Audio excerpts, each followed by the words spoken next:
Dengue जैसी बीमारी के इलाज के लिए आपको कहाँ जाना पड़ता है? रायपुर जाना पड़ता है, बुर्ला जाना पड़ता है, बरगढ़ जाना पड़ता है। लोग बच्चा पैदा कराने के लिए बुर्ला जा रहे हैं। जो फ्लोटर वोटर्स हैं वो भाजपा के हैं, कांग्रेस के हैं, ऐसा नहीं है। जो रायगढ़ की बेहतरी के लिए कार्य करेगा, जो ज्यादा अच्छे विजन दिखाएगा, जिसके पास विजन है, वही रायगढ़ का विधायक बनेगा। भाजपा इसीलिए प्रत्याशी बदली है कि उनको जीत चाहिए। लोग विकास को चुनेंगे, पार्टी जाति ये सब कुछ छोड़ करके। छत्तीसगढ़ सहित अन्य 5 राज्यों में चुनावी बिगुल फूंक चुका है। तारीखों का भी ऐलान हो चुका है। चुनावी समीकरण क्या होंगे और कौन मतदाता जीत दर्ज करेगा और क्या चुनावी मुद्दे होंगे, इनको सबसे ज़्यादा पास जाकर पत्रकार जगत देखता है। हमारे बीच रायगढ़ जिले के पत्रकार मौजूद है। आइए जानते हैं छत्तीसगढ़ तक की चुनावी चौपाल पे पत्रकारों से उनका क्या सोचना है और क्या लगता है किस प्रकार के प्रत्याशी यहाँ उतरेंगे और क्या मुद्दे रहेंगे, बताएंगे आप। रायगढ़ जिले में चुनाव की घोषणा हो चुकी है छत्तीसगढ़ सहित, क्या आपका नजरिया रहेगा? रायगढ़ जो है, यहाँ पे कांग्रेस का जो पिछले 3 चुनाव से है वो लगातार डिक्लाइन होता रहा है। पिछले बार भी जो प्रकाश नायक जो हैं वो जो है 69,000 वोट पाए थे उनको। तो इस तरह से जो हमारा समीकरण है, इसके हिसाब से 35,000 वोटों से भाजपा लीड पे है रायगढ़ पे। तो रायगढ़ से कोई भी खड़े होगा तो भाजपा की सीट को उसको सेफ माना जा रहा है। इसी कारण पूर्व IAS OP चौधरी को यहाँ से मौका दिया गया है जी। तो ये मेरा आकलन है कि भाजपा आराम से निकालेगी रायगढ़ जिले के आसपास जो भी विधानसभा क्षेत्र है। एक कंफर्म सीट उनका है, वो रायगढ़ है। मुद्दों की अगर बात करें तो मुद्दे क्या रहेंगे इस बार, क्योंकि पार्टी ने प्रत्याशी बदला है, कांग्रेस ने प्रत्याशी यहाँ घोषित किया नहीं है, क्या कहना आपका? मुद्दे बहुत सारी चीज़ें हैं। मुद्दे तो विकास के भी हैं। मुद्दे ये भी हैं कि पिछले सरकार बनाम इस सरकार 15 बनाम 5 भी मुद्दा है। और बहुत सारे मुद्दों को लेकर के पार्टी जनता के बीच में जा रही है। यहाँ का सबसे बड़ा समीकरण ये है कि जो 40,000 जो वोट्स हैं वो फ्लोटर वोट है। वो माहौल के हिसाब से अपना रुख बदल देते हैं। यहाँ का 2003 से लेकर के अभी तक लगातार विधायक बदलते रहे हैं, लेकिन ये जो फ्लोटर वोटर्स हैं वो भाजपा के हैं, कांग्रेस के हैं, ऐसा नहीं है। वो फ्लोटर वोटर्स हैं और वो रुख के साथ अपना वो तय करते हैं। यहाँ से जो भाजपा के प्रत्याशी आए हैं OP चौधरी जी, पूर्व IAS, वो उनको लेकर के बहुत सारी पॉजिटिव चीज़ें भी हैं तो बहुत सारी नेगेटिव चीज़ें भी हैं। वो बाहर के विधानसभा से आए थे। पिछले बार के खरसिया चुनाव हार चुके हैं, यहाँ आए हैं। भाजपा के लोग उनके साथ नहीं हैं।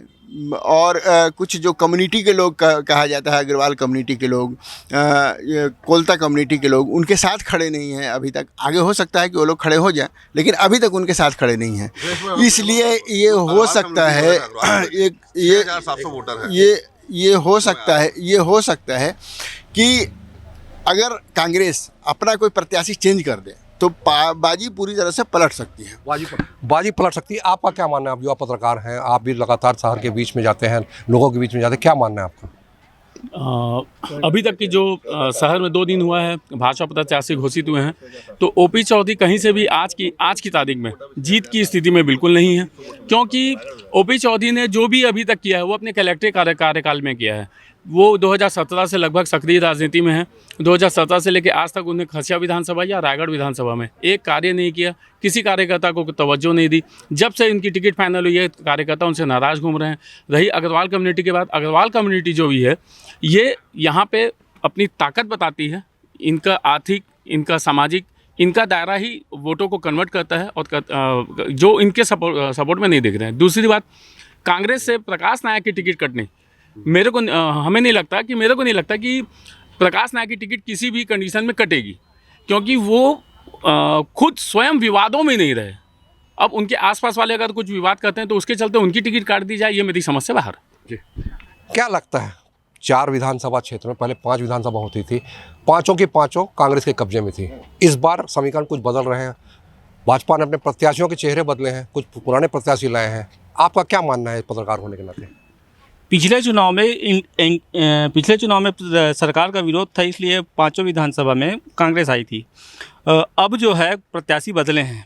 भाजपा इसीलिए प्रत्याशी बदली है कि उनको जीत चाहिए। जीत की वजह से उन लोग प्रत्याशी बदले हैं जी।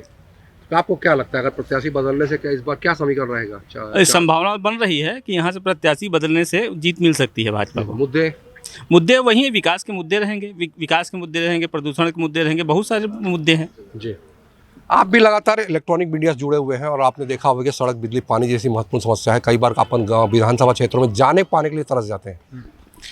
अगर देखा जाए तो रायगढ़ की जो मूल समस्याएं हैं वो विकास के लिए तो होनी चाहिए कि जो तत्कालीन सरकार, अगर राज्य की बात करें और क्षेत्रीय विधायक की बात करें तो डबल इंजन अगर कह सकते हैं इनकी, और वर्तमान में भी रायगढ़ नम महापौर कांग्रेस के हैं। ऐसे में अगर देखा जाए तो रायगढ़ की चहुमुखी विकास की हम लोगों ने उम्मीद की थी, जनता ने उम्मीद की थी, लेकिन जिस तरह से विकास की उम्मीदें थी वो सरकार जो है उन उम्मीदों पर खरा नहीं उतर पाए।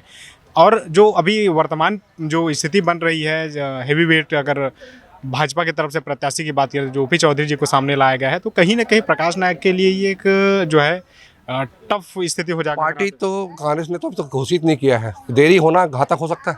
निश्चित तौर पर जिस तरह से अभी तक जो देरी बन रही है ये नुकसान पहुंचा सकता है, क्योंकि ओपी चौधरी के सामने मेहनत करने के लिए थोड़ा इनको समय मिलना चाहिए, और इन समय में अगर प्रत्याशी लाते हैं तो ये शायद तक नुकसान दे सकता है कांग्रेस को। जी, जाति समीकरण की हम बात कर रहे थे, आपने कहा जाति समीकरण में काफ़ी यहाँ पर फर्क पड़ेगा, क्योंकि पिछले विधानसभा चुनाव की बात करें तो इस बार नए मतदाता भी आए हैं।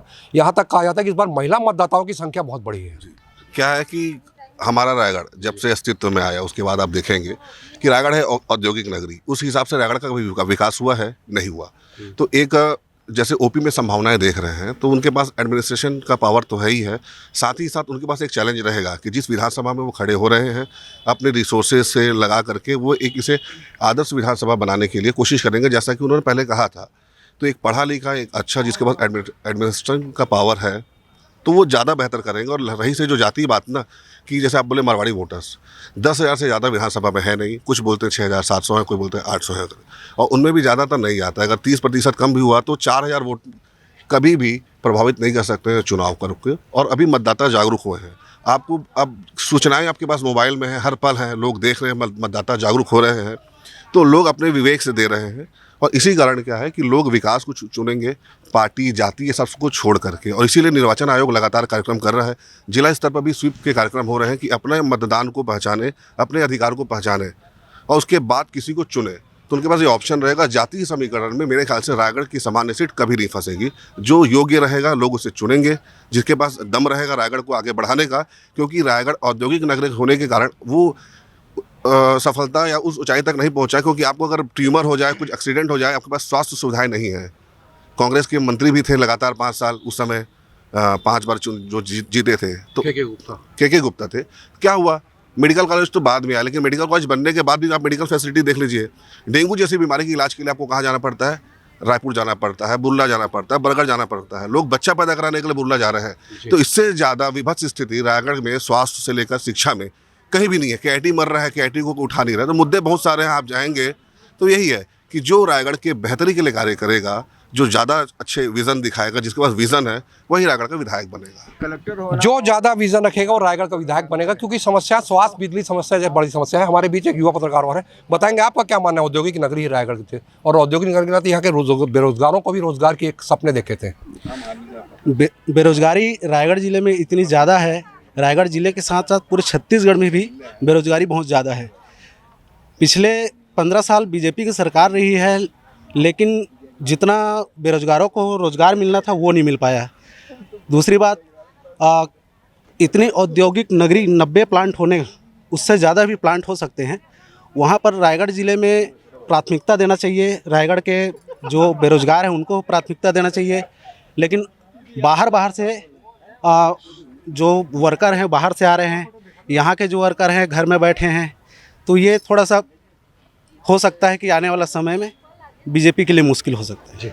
इनका कहना है कि बीजेपी के लिए मुश्किल हो सकता है। आपने भी लगातार विधानसभा क्षेत्रों का दौरा किया, एनालिसिस किया, पिछले विधानसभा की तुलना में इस विधानसभा चुनाव में क्या नया देख रहे हैं? देखिए, 4 विधानसभाएं हैं। पिछले बार कांग्रेस की लहर थी, अभी 4 विधानसभा की बात करें, लैलूंगा में चक्रधर सिदार ने जीता है।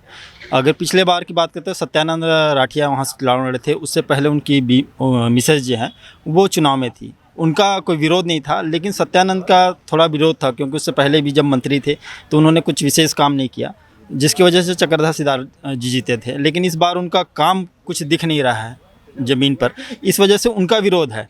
अब इस बार देखते हैं कि सुनीति नंद इस बार हरा पाते हैं कि नहीं। अगर रायगढ़ की बात करें तो रायगढ़ पिछले बार आप देखे थे कि दो लोगों के बीच में तीसरा जीत हासिल किया था। प्रकाश नायक की बात करें, प्रकाश नायक 70,000 वोट से जीते हैं। 70,000 उनका कुल वोट पड़ा था। कांग्रेस का वोट यहाँ आप देखें तो लगातार घटा है रायगढ़ ज़िले में। अगर हम उनके पिताजी के समय से बात करें तो जहाँ वो 70-80 हज़ार वोट थे, आज देखिए 80,000 वोट था, आज देखिए उनके बेटे भी 70,000 के वोट में हैं। वोटिंग प्रतिशत कांग्रेस का बढ़ा नहीं है। ये रायगढ़ की क्या स्थिति है। मायने रखता है चारों सीट में, अगर अपन बात करें हार जीत का अंतर में क्या लगेगा आपको? अगर रायगढ़ ज़िले की बात करें, 4 विधानसभाओं में 2 कांग्रेस की है, 2 बीजेपी की, ऐसा लग रहा है। लेकिन एक जो है धर्म जागरण में स्थिति ये बन रही है कि उनका भी विरोध हो रहा है, तो उसमें कह नहीं सकते कि वो उनका सीट है पक्का है।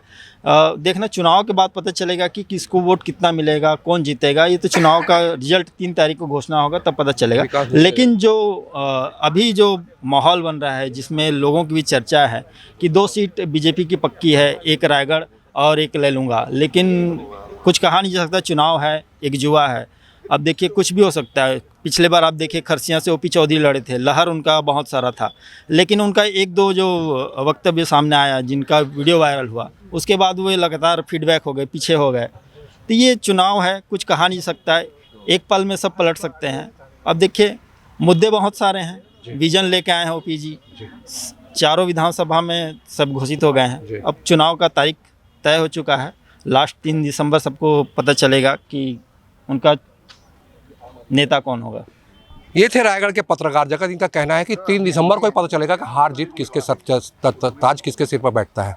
लेकिन तथ्य है कि इस बार चुनावी मुद्दे विकास पे लड़े जाएंगे, चेहरे को देख के लड़े जाएंगे और हार जीत का फैसला जनता करेगी। नरेश शर्मा, छत्तीसगढ़ तक, रायगढ़।